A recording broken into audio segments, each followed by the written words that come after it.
Yo, c'est Noémie et aujourd'hui je vous retrouve pour un update lecture.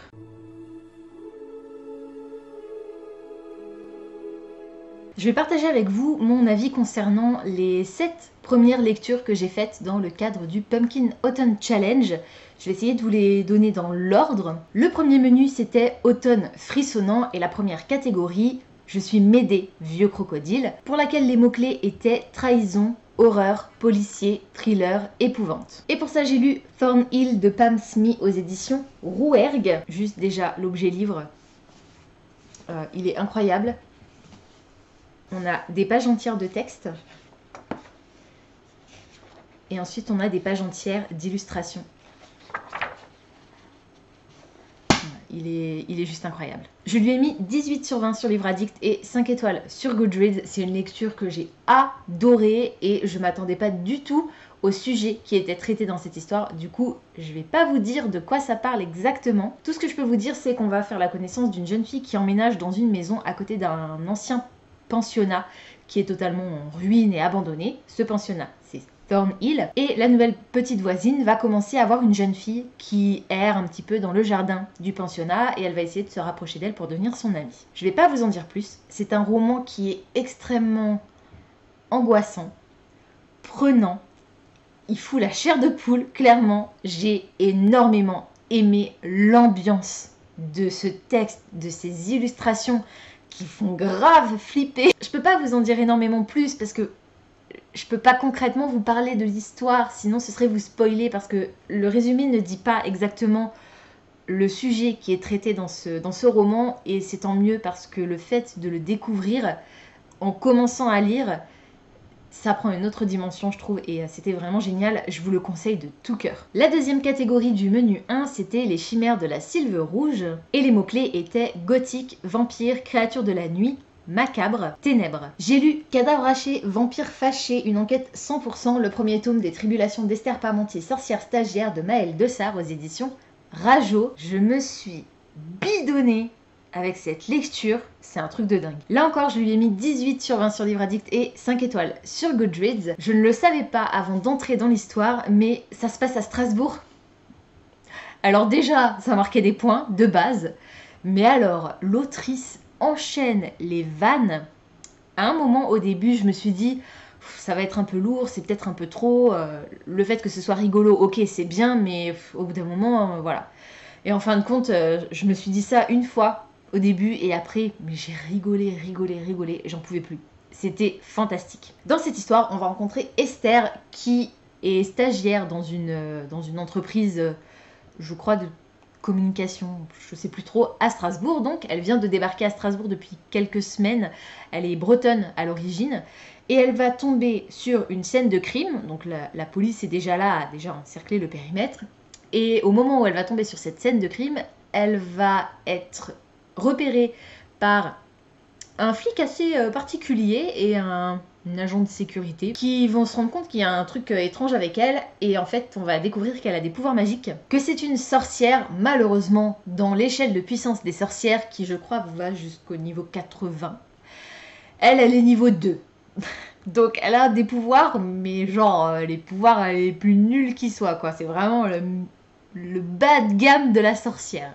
Cependant, elle a la capacité de voir les traces de magie, les traces que laisse la magie quand quelqu'un l'utilise, ce qui est très très utile dans la résolution des enquêtes de ce fameux flic, détective, agent, qui s'appelle Lohan et qui est un vampire. C'était, voilà, je vous l'ai déjà dit, je me suis marrée du début à la fin, c'est bien construit, il y a des personnages qui m'ont fait mourir de rire. Il y en a que j'ai adoré, qui sont tellement touchants. Gros coup de cœur pour, je crois que c'est Mozi. Pas Moxie, Mozi.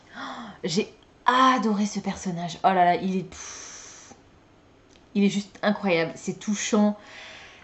Il y a, à chaque fois que lui intervient, il y a des smileys. Il utilise les télécommunications pour communiquer justement avec les autres personnages et à chaque fois il utilise des smileys qui sont très très drôles et j'ai énormément aimé la fin, enfin le déroulé de l'histoire de base est fantastique. On va suivre du coup l'enquête pour savoir comment le meurtre sur lequel arrive Esther, comment il a été commis, qui a commis ce meurtre. Elle va être embauchée forcément par l'agence, je me souviens plus comment s'appelle l'agence, c'est pas grave, qui du coup bah voilà va mener l'enquête tout simplement. Donc on a plein de créatures, on a donc Esther qui est une sorcière, Lohan qui est un vampire, Maudit qui est un fantôme, on a aussi des ghouls, on a des banshees, on a des loups-garous, plein de créatures différentes, et d'autres encore dont je me souviens pas forcément maintenant, mais je pense qu'on va aussi les revoir dans les tomes suivants. Vraisemblablement, l'autrice est hyper motivée et a envie de faire une grosse série, donc ce serait franchement trop cool. Voilà, j'ai adoré la fin, qui m'a brisé le cœur à un certain passage, je vous dirai pas lequel pour pas vous spoiler, mais franchement, si vous avez envie d'une bonne tranche de rigolade, foncez, parce que c'était extraordinaire. Et ce roman fait partie des présélectionné pour le Plip 2021. J'espère qu'il sera dans la liste des sélectionnés parce que franchement, je l'ai adoré. La troisième catégorie du menu 1, c'était les supplices de la belladone et le mot-clé, c'était couverture noire, tout simplement. Donc il fallait lire un roman dont la couverture était noire. Et pour cela, j'ai lu La 9e maison, le premier tome de la série Alex Stern de Les Bardugo aux éditions de Saxus. C'est l'édition reliée que je vais déshabiller pour vous. Donc vous voyez bien que la jaquette est noire. Le hardback et noir également, avec cette peau de serpent, et à l'intérieur, les end pages représentent un serpent, donc on a la queue ici et la tête là. Le bouquin est magnifique, et son contenu était extraordinaire. C'est mon premier coup de cœur depuis le mois de mai, ça fait du bien. Oh purée, si vous saviez, ça m'a manqué de mettre des 20 sur 20. Mais bon, ça veut dire aussi que mon avis de lectrice s'affine un peu, et voilà, je suis quand même satisfaite. Donc 5 étoiles sur Goodreads, 5 gros cœurs même, et 20 sur 20 sur Livre Addict. Énorme coup de cœur. Dans cette histoire, on va faire la rencontre de Galaxy Alex Stern, qui débarque à l'université Yale, parce qu'elle a le pouvoir de voir les fantômes. Elle voit les fantômes depuis très longtemps, depuis quasiment toujours. Ça lui a causé énormément de soucis dans sa vie avant son arrivée à Yale, et elle se retrouve, je vais pas vous donner les circonstances, mais à un moment elle se retrouve dans un hôpital, et c'est à ce moment-là que l'un des directeurs de Yale l'approche et la recrute pour faire partie de la 9e maison donc de l'université Yale. Ça correspond un petit peu aux fraternités, qui s'appelle la maison L'été, L-E-T-H-E, et qui a pour rôle de surveiller que les autres maisons ne dérapent pas, puisqu'à l'université Yale, ces fameuses maisons ont des pouvoirs magiques. Et on va dire que le jeudi soir, c'est un peu la soirée où chaque maison peut effectuer ses rituels, utiliser les nexus sur lesquels les maisons ont été construites et qui leur apportent leur magie pour répondre à des demandes d'étudiants ou ce genre de choses. En tout cas, exercer leur pouvoir. Et du coup, la maison L'été s'occupe de vérifier qu'il n'y a rien qui dérape, qu'il n'y a pas de mise en danger de la vie d'autrui, ce genre de choses. On va suivre 2 temporalités dans cette histoire, plus une 3e, donc on va suivre légèrement le passé d'Alex avant qu'elle n'arrive à Yale, mais principalement, ça c'est juste pour expliquer un petit peu comment elle est arrivée là, mais principalement on va suivre 2 temporalités. On va suivre le présent au moment où Alex mène l'enquête sur un meurtre. Il y a une jeune fille de la ville, donc qui n'était pas étudiante à l'université, mais de la ville, qui a été tuée sur le campus. Elle va essayer de mener l'enquête pour savoir qui, pourquoi, comment. Et en parallèle de ça, on a son mentor, donc le jeune homme qui est légèrement plus âgé qu'elle, mais pas de beaucoup, j'ai peut-être 3 ans, allez, qui l'a accueilli et qui l'a formé, en gros, qui lui aussi a disparu. Et du coup, elle va essayer de comprendre un petit peu ce qui s'est passé. Et parallèlement à ça, on va suivre donc, ça se passe au présent en hiver, et on va se retrouver l'automne précédent, au moment où Alex débarque à l'université et où comment il s'appelle, Darlington, donc Daniel Arlington, qui est son mentor, lui explique un petit peu les ficelles du métier, comment ça fonctionne, lui explique un petit peu les différentes maisons, l'historique de ces maisons, pourquoi elles existent, comment elles ont été créées, par qui, etc. Et le moment où il a disparu. Et alors, c'était tellement intéressant. L'univers créé par l'autrice est hyper riche. Alors, elle n'a rien créé au niveau spatio-temporel, on va dire, puisque l'université Yale existe. On a un plan au début qui est hyper détaillé et absolument incroyable. Voilà. Mais alors par contre, l'histoire, les origines de son univers sur voilà, comment ces maisons ont été créées, quels sont leurs pouvoirs, la complexité de la chose, c'est absolument incroyable. J'avais un petit peu peur de me perdre, mais finalement, je m'en suis très bien sortie. Mais il faut que vous sachiez que c'est une lecture qui est quand même assez exigeante. Il faut vraiment être concentré parce que si vous loupez le fil à un moment donné, si vous perdez le fil, il y a certaines subtilités qui risquent de vous échapper. Et alors la fin, je pensais que c'était fini. Il me restait quelques chapitres, je pensais que c'était fini. Et en fait, elle en rajoute une couche avec un autre twist à la fin qui est totalement inattendu. Donc ça, je vous parle de la fin, on va dire la résolution plus ou moins de l'énigme à laquelle on a affaire dans ce premier tome. Et la toute fin, même la dernière phrase de ce premier volume. Mais il me faut la suite en fait. Je veux avoir la suite de cette histoire, je la veux maintenant. C'était incroyable, je vous le conseille de tout cœur. Alors par contre, attention au trigger warning, il y en a pas mal dans cette histoire. On parle d'agression sexuelle, on parle de viol, on parle de drogue et de la violence que les drogues peuvent engendrer et de tout cet univers. C'est assez dark, voilà. Donc il faut quand même que vous soyez prévenus, mais c'était génial. Voilà, franchement, ça m'a pas dérangé, je m'y attendais en lisant l'histoire puisque je le savais, je m'étais renseignée, mais voilà, faut que vous soyez au courant parce que c'est quand même assez dur à certaines scènes. Et la quatrième catégorie du menu 1, c'était esprit. Es-tu là? Ici, les mots-clés étaient fantôme, fantôme du passé, histoire de famille, historique et classique, et j'avais décidé de lire une histoire avec des fantômes. J'avais donc sorti Tourmenté, le premier tome de la série L'Entremonde de Maxime Poulain aux éditions Luzerne Rousse. Maxime, c'est ce jeune homme qui est également booktuber, je vous mettrai le lien de sa chaîne en barre d'infos. Et malheureusement, j'ai abandonné Tourmenté. J'ai pas accroché du tout au style de Maxime qui est trop peu mature à mon goût. Et alors, je suis vraiment ravie parce que je vous en ai parlé dans un vlog en fait. Donc, vous pouvez retrouver mon avis un peu plus complet dans un vlog. Je vais pas forcément m'étaler ici. Mais Maxime m'a répondu et m'a donné quelques infos qui m'ont permis de comprendre un peu mieux. Il faut savoir qu'à l'époque où il a écrit Tourmenté, il avait 16 ans. Donc forcément, effectivement, il était moins mature que maintenant. C'était il y a au moins une dizaine d'années, je dirais. Je pense qu'il doit avoir dans les 25 ans, Maxime, quelque chose comme ça.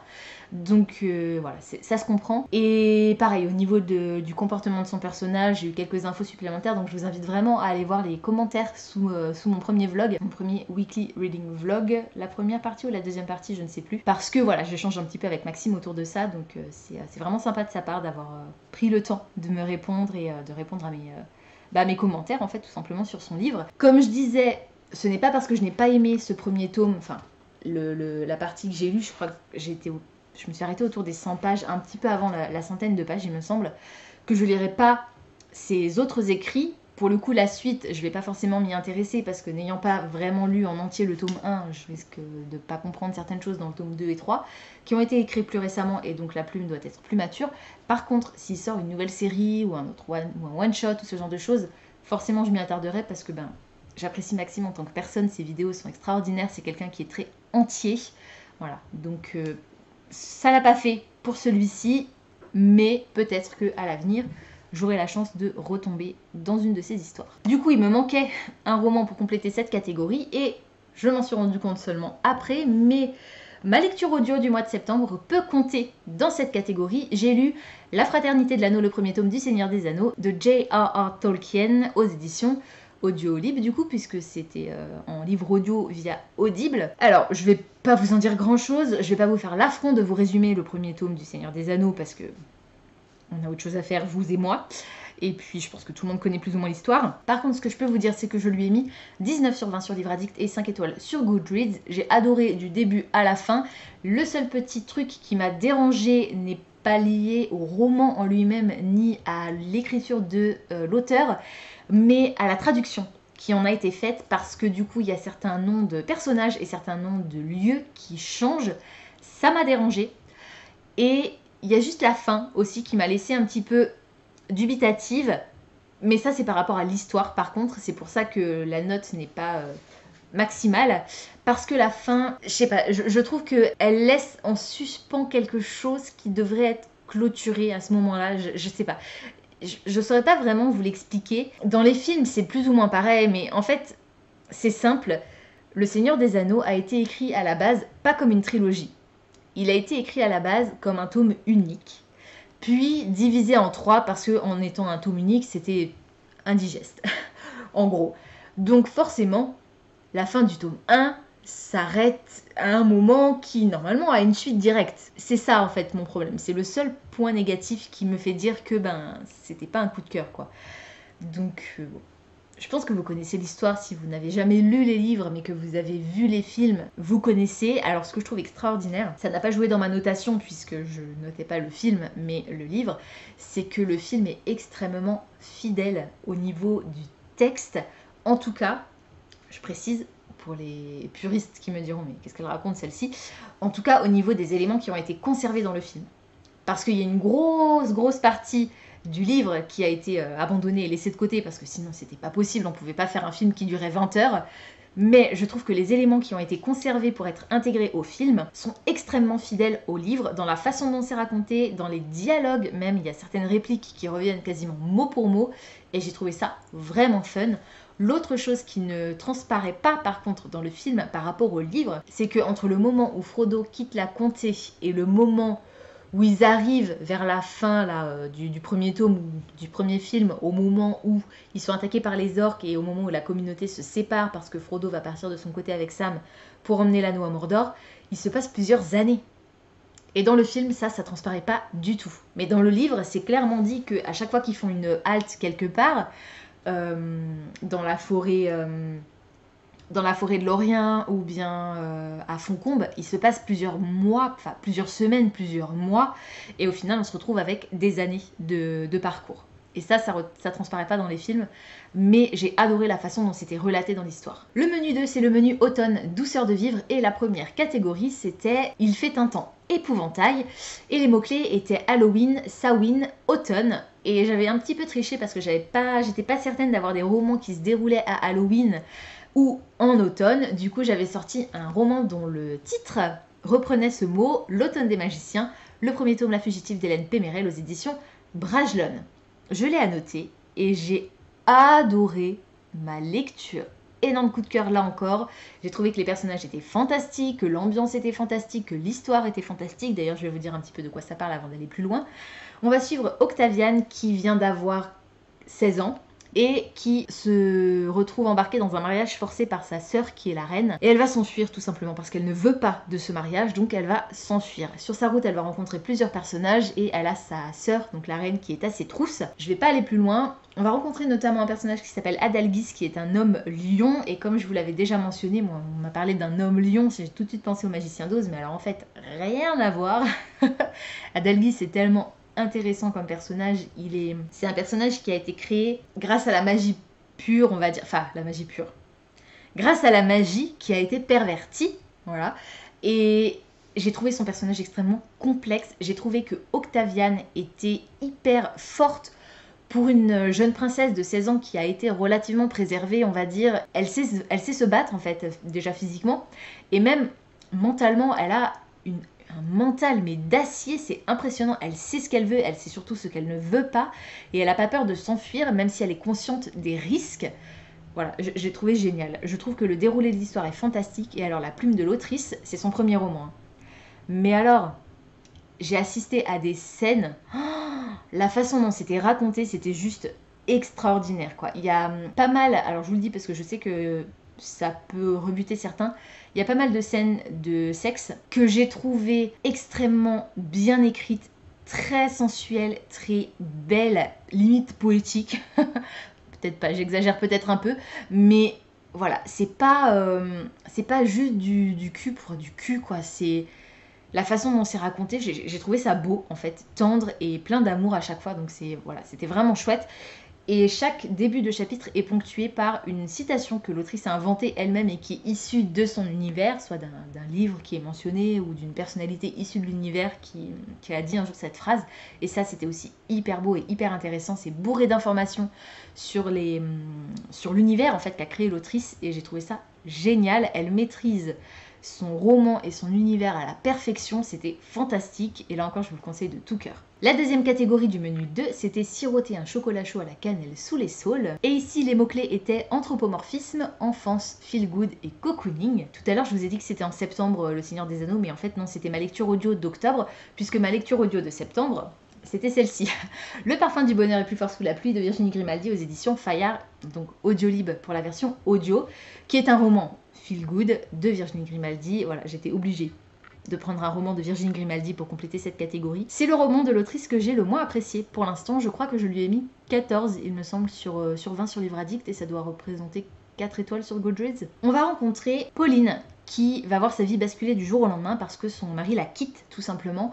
Elle va faire un burn-out au boulot et en gros on va suivre Pauline dans sa quête pour reconquérir son mari, et en fait tout au long de l'été elle va lui envoyer des souvenirs de leur histoire, les raisons pour lesquelles ils sont tombés amoureux et des passages très très tendres et amusants de leur histoire. On va la suivre après son burn-out, elle est en congé forcé et du coup elle va se retrouver embarquée dans les vacances avec toute sa famille dans une grande maison sur la plage, je crois, quelque chose comme ça. C'était très tendre, il y a certains personnages qui m'ont un peu agacée au niveau de sa famille, notamment la grand-mère maternelle et puis l'une de ses sœurs aussi qui m'a pas mal saoulée. Et alors je m'attendais tellement pas à la fin de cette histoire. En fait, Virginie Grimaldi elle a ce don pour vous raconter un truc et à la fin, soit tu as tout qui bascule, soit t'as ton cœur qui lâche, parce que c'est drôle, c'est émouvant, et d'un seul coup, boum, t'as une grosse révélation qui fait que, oh mon Dieu.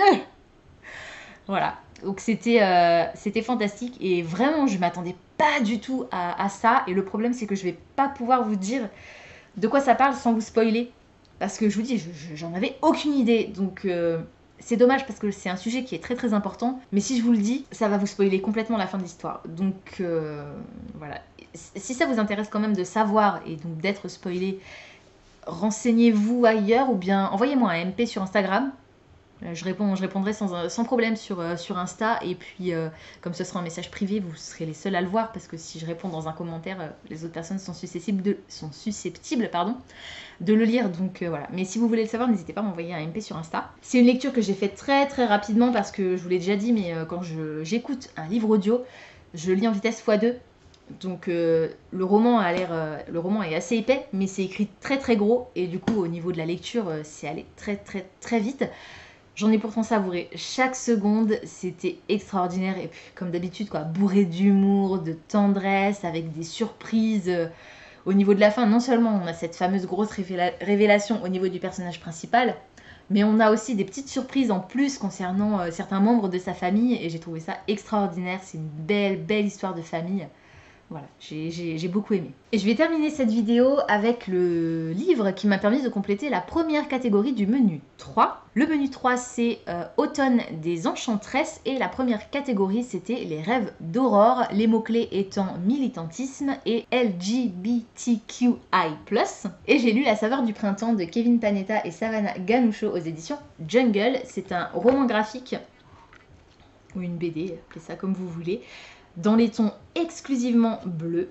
Le bleu étant ma couleur préférée, ça m'a absolument pas dérangé. Et ce que j'ai trouvé incroyable dans cette histoire, au-delà du texte, de l'histoire et des illustrations, c'est ces grands aplats sur 2 pages d'images, d'illustrations, où il n'y a aucun texte, mais où il y a tellement d'émotions qui ressortent de ces pages que à la limite je passais plus de temps à regarder ces doubles pages sans texte que les doubles pages où il y avait du texte. Dans cette histoire, on va suivre Aristote, qui est le fils d'un couple de boulangers grecs. Je crois que ça se passe en Angleterre ou aux États-Unis, j'ai un doute, maintenant je suis pas certaine.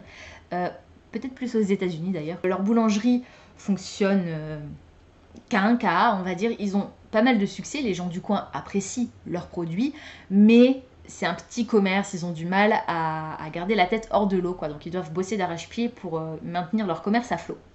Et à côté de ça, on a Hector, qui lui débarque dans ce petit coin paumé pour pas longtemps, il emménage pas, en fait il vient vider la maison de sa grand-mère qui est décédée il y a très peu de temps, donc il est là en gros pour la période des congés. Aristote fait partie d'un groupe, fait partie d'un groupe de musique qui a pour projet de déménager, je crois, à Chicago, j'ai un doute maintenant, et de faire une grande colloque tous ensemble, je crois qu'ils sont 5. Et du coup, lui, la boulangerie, ça le passionne pas tant que ça, il a juste envie de se barrer de ce trou paumé. Donc il va passer une petite annonce pour chercher quelqu'un pour le remplacer. Et c'est Hector, qui fait des études de cuisine, qui va répondre à cette petite annonce. Et je vais m'arrêter là pour le résumer, il va juste se lier entre eux une relation absolument incroyable, une belle histoire d'amitié qui va se transformer petit à petit en autre chose.